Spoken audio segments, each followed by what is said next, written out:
مسلم شریف میں محمد مصطفیٰ صلی اللہ علیہ وسلم کا ارشاد ہے الصلاة الخمس والجمعة إلى الجمعة ورمضان إلى رمضان مكفرات لما بينهن. جو آدمی 5 وقت نماز پڑھتا ہے 2 نمازوں کے درمیان جتنے گناہ ہوتے ہیں وہ معاف ہو جاتے ہیں. چھوٹے بڑے گناہ توبے سے معاف ہوتے ہیں. کسی کا حق توجہ کسی کا حق معاف ہوتا نہیں، وہ تو ادا کرنا پڑے گا یا معاف کروانا پڑے گا. اور چھوٹے گناہ معاف ہو جاتے ہیں وضو سے اور نماز سے. اور جمعہ سے لے کر جمعہ تک سارے گناہ معاف، رمضان سے رمضان تک سارے گناہ معاف. اجتنبت الکبائر، جب بڑے بڑے گناہوں سے بچا جائے. یہ چھوٹے گناہ اس سے معاف ہوتے ہیں، چھوٹے گناہ اس سے معاف ہوتے ہیں. اذا جاء الحسنات یذهبن السیئات، جب نیکی آ جاتی ہے تو برائیاں بھاگ جاتی ہیں. ان الحسنات یذهبن السیئات، نیکیاں برائیوں کو کھیڑ دیتی ہیں. بخاری مسلم میں محمد مصطفیٰ صلی اللہ علیہ وسلم کا ارشاد ہے ارائیتم، کیا ارائیتم کیا ترجمہ ہے؟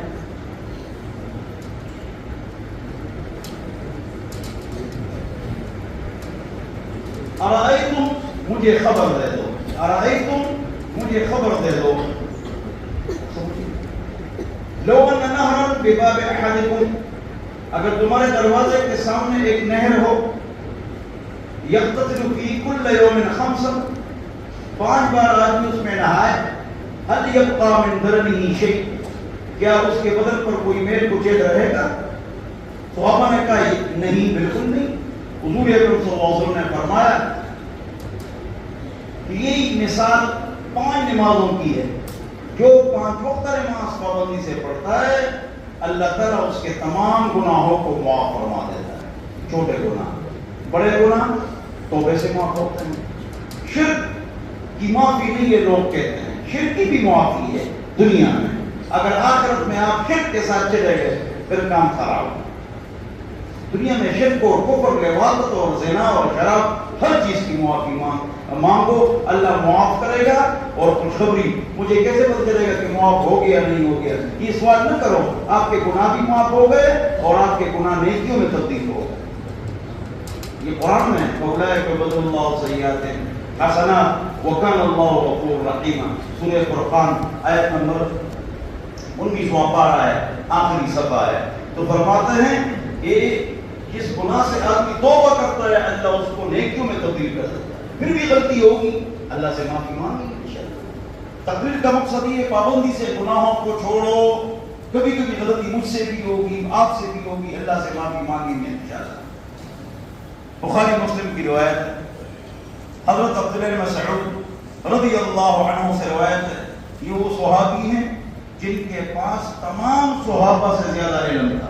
ابو بکر اور عثمان سے بھی زیادہ علم تھا ان کے پاس رضی اللہ عنہ. شاممت كل الصحابة فرأيت علمهم ينتهي إلى 6، ثم شاممتهم فرأيت علمهم ينتهي إلى 2، علی اور ابن مسعود. مصروف تابعی فرماتے ہیں کہ تمام صحابہ کا علم کتنوں کے پاس ہے؟ 6 کے پاس. 6 کا علم 2 کے پاس ہے، اور وہ ہے ابن مسعود اور علی حیدر کرار، نامدار عزتدار علمدار، اہل بیت کے سردار، ہمارے سروں کا تاج، آنکھوں کا سرما، ہم ان کے قدموں کی خاک.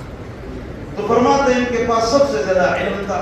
ابن مسعود فرماتے ہیں ایک آدمی تھا، اس نے ایک عورت سے بوسہ لیا. انسان سے غلطی ہو جاتی ہے. جب بوسہ لیا غلطی ہو گئی تو ہمارے طرح تو تھے نہیں، فوراً محمد مصطفیٰ صلی اللہ علیہ وسلم کے پاس بھاگ کے آ گئے. حضور کو کہا کہ مجھ سے یہ غلطی ہوئی. تو اللہ نے یہ آیت اتاری، کون سی؟ اقیم الصلاۃ طرفی النہار وزلفا من الليل ان الحسنات یذهبن السیئات. ابھی میں نے پڑھ نماز قائم کرو دن کے اطراف میں اور رات کے حصوں میں. 5 نمازیں اس میں آ گئی. اس کی وجہ سے اللہ تعالیٰ نیکیوں کی وجہ سے گناہوں کو معاف کر دیتا ہے. چھوٹے بڑے توبہ سے کسی کا حق معاف نہیں ہوتا. آدمی نے کہا یہ حکم میرے لیے، کیا یہ حکم میرے لیے ہے کہ میں نے 5 نمازیں پڑھی تو میرا بوسہ معاف ہو گیا؟ حضور نے فرمایا نا لجمیع امتی کلہم، میری تمام امت کے لیے یہ ہے کہ اللہ نمازوں کی وجہ سے ان کے گناہوں کو معاف. بہت سا گناہ صغیرہ ہے جب ایک بار ہو، اگر بار بار ہو تو پھر یہ گناہ کبیرہ ہے.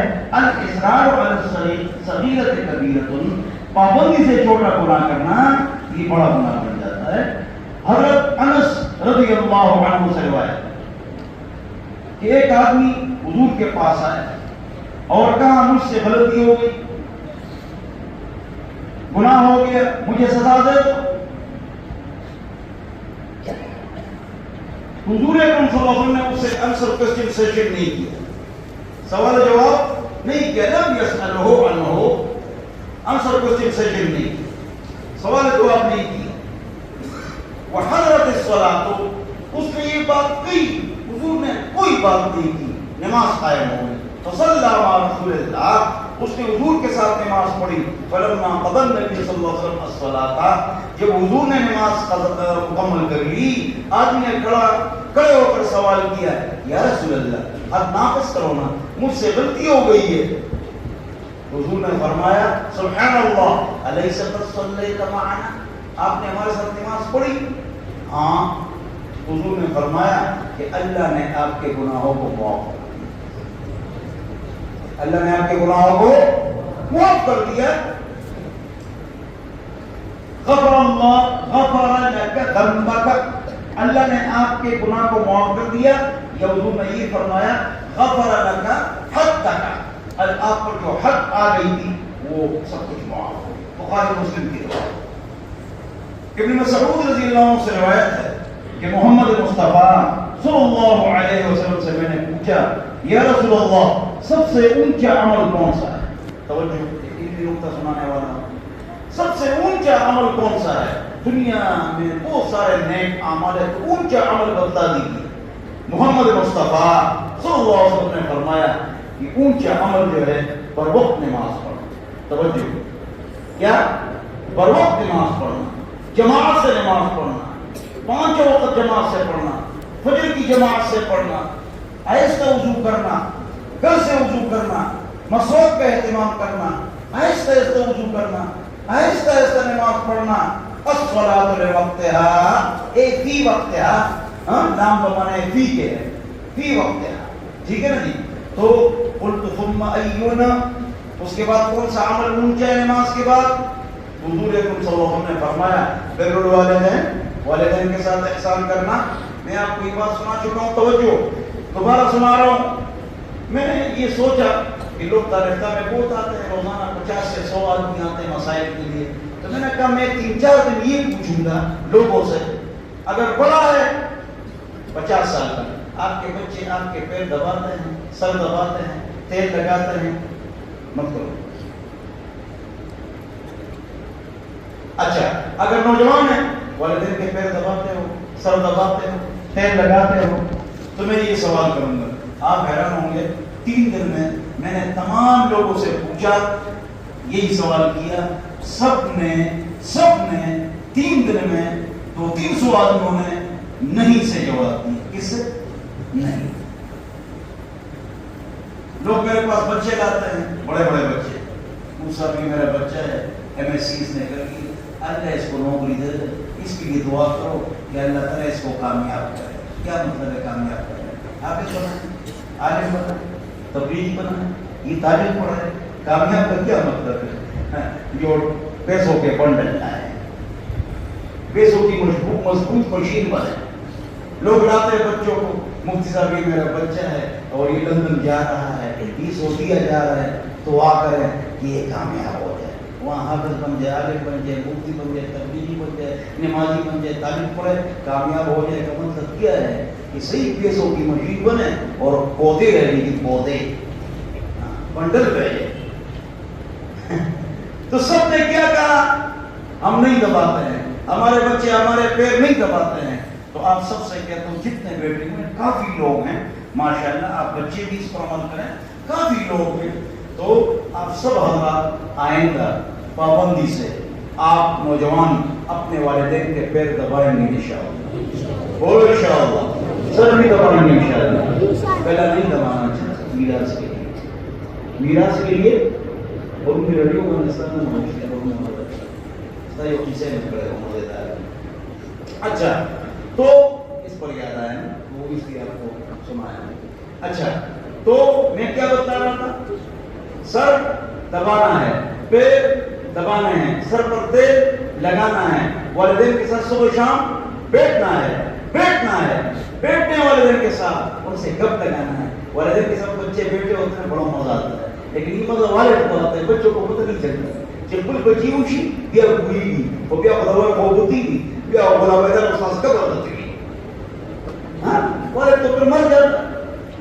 میرے والد صاحب فرماتے تھے والدین کے جتنے حقوق ہیں وہ ایک طرف، لیکن والدین کی خواہش ہوتی ہے کہ میرے پاس بچے بیٹھے اور میرے ساتھ گپ لگائیں، لیکن ایسے والدین کے ساتھ بچے اس طرح نہیں کرتے، بس بیوی وہ بچے، بیوی وہ بچے، بیوی اور بچے۔ تو والد میرے والد صاحب فرماتے تھے کہ تمہارے بچے تمہارے پیر نہیں دبائیں گے، لوگوں کو کہتے تھے، تم کہو گے ادھر آ جاؤ میرے پیر دباؤ، بچوں سے پیر دباؤ، بچے سے پیر دباؤ، اس سے بچے فرمان بردار بن جاتے ہیں، آج صبیر بن جاتے ہیں، ان کے مال میں اولاد میں رزق میں برکت آتی ہے۔ والدین آپ کے پیر بچے نہیں دباتے، ادھر آ جاؤ پیر دباؤ۔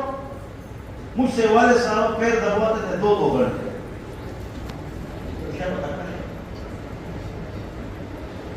ایک دن بہت غصہ فرمایا والد صاحب نے، میں نے کہا ذرا آرام سے بولو، میں مسجد میں درس دیتا ہوں، تو لوگ کہتے ہیں یہ قرآن و حدیث کا درس دیتا ہے، اگر آپ غصہ کریں گے اونچی آواز سے بولیں گے پھر لوگ کہیں گے دیکھو قرآن و حدیث کا درس دیتا ہے اور والد اس پر غصہ کر رہا ہے، تو والد ناراض ہوگا تب تو غصہ کر رہا ہے نا۔ تو میں نے کہا پھر میری بےزتی کرو نہ کرو نا، تو والد صاحب کہتے ہیں میں اور بھی زور سے بولوں گا، میرے والد صاحب ٹھیک ہے تو بہت غصہ والے تھے میری طرح۔ تو بہرحال میں اس کا بیٹا ہوں، میں مشابہ ابو فما بدل کہ اقتدا عتیق فی الکرم ومن یشابہ ابو فما بدل۔ تو فرماتے ہیں کہ وہ غصے والے تھے، تو میں ان کو ان کی خدمت بھی بہت کرتا تھا لیکن پھر بھی بہت غصہ کرتا تھا۔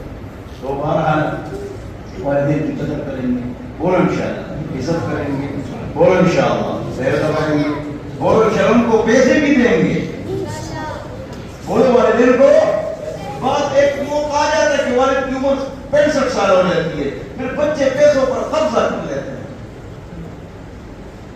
پھر والد کو جتنے آپ کو ضرورت ہے رکھو، جتنے زائد پیسے ملے واپس کرو گے، وہ واپس نہیں کرتے، بس آہستہ آہستہ اس پر پیر رکھتے ہیں بچے۔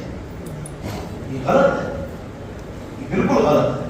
جتنی آپ کی ضرورت ہے باقی والدین کے حوالے کرو، تو والدین کو پیسے بھی دیں گے، بولو انشاءاللہ۔ اس پر ایک لطیفہ سناؤں کہ نہ سناؤں؟ سچا لطیفہ ہے، سچا ہے۔ ہمارے وہاں پر گاؤں میں ایک عورت تھی، تو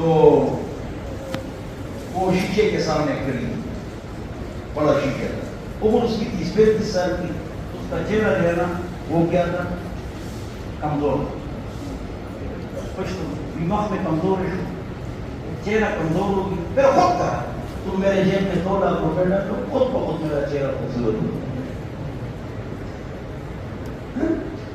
یہ پیسے آدمی کے پاس ہونا تو آدمی خوش رہتا ہے، لہذا اپنے والدین کے جیب میں بنڈل رکھو تاکہ وہ خوش رہے، بولو انشاءاللہ، زور سے بولو انشاءاللہ۔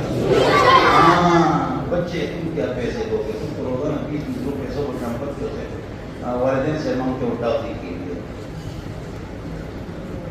اتنا کافی ہے۔ ہاں کون سا عمل اونچا ہے اور وقت میں بات، پھر کون سا عمل اونچا ہے والدین کے ساتھ احسان، پھر کون سا عمل اونچا ہے الجہاد فی سبیل اللہ، اللہ کے راستے میں کفری طاقتوں کے ساتھ لڑنا، یہ بہت اونچا عمل ہے۔ تو راوی کہتا ہے اگر میں حضور سے پوچھتا اور حضور بتاتے ہیں، لہذا اس حدیث نے ہم کو بتا دیا کہ 3 اعمال سب سے اونچے ہیں: نماز، والدین کی قدر، جہاد فی سبیل اللہ۔ جہاد۔ اب سوال پیدا ہوتا ہے، اتنی بات میں نے کہا میں سناتا ہوں بس، یہ آخری بات، بس بات ختم ہو گئی۔ بھائی اونچا عمل کون سا ہے؟ نماز، پھر والدین، پھر جہاد۔ ایک اور حدیث میں ہے سب سے اونچا عمل کون سا ہے؟ حضور نے فرمایا جہاد۔ ایک صحابی نے پوچھا سب سے اونچا عمل کون سا ہے؟ حضور نے فرمایا صدقہ۔ کیا کہا؟ صدقہ، سخاوت۔ ایک صحابی نے پوچھا مجھے نصیحت کر لیجیے، غصہ نہ کرو۔ ایک صحابی نے کہا مجھے نصیحت کرو، صدقہ دیا کرو۔ ایک آدمی مسلمان ہوا، کلمہ پڑھ لیا، کوئی عمل نہیں کیا، یا رسول اللہ کون سا عمل اونچا ہے؟ حضور نے فرمایا میدان جہاد تیار ہے جاؤ۔ حضور نے فرمایا اور وہ گیا اور لڑا اور شہید ہو گیا۔ حضور نے فرمایا نہ نماز پڑھی ہے نہ روزہ رکھا ہے اور سیدھے جنت کو۔ تو سب سے پہلے جہاد افضل ہے۔ ایک کو کہا جہاد افضل ہے، ایک کو کہا نماز افضل ہے۔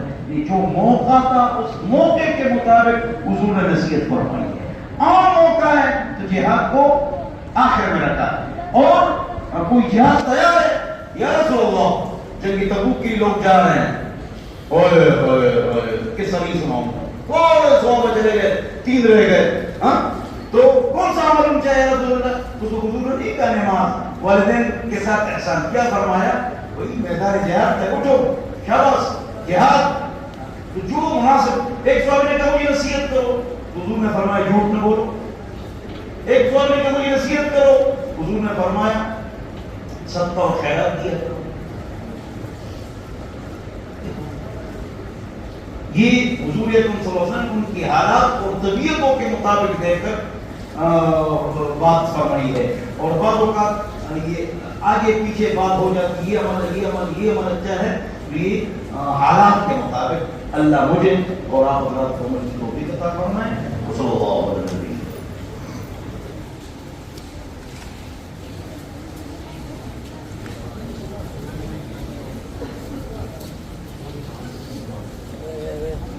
ہماری تصویر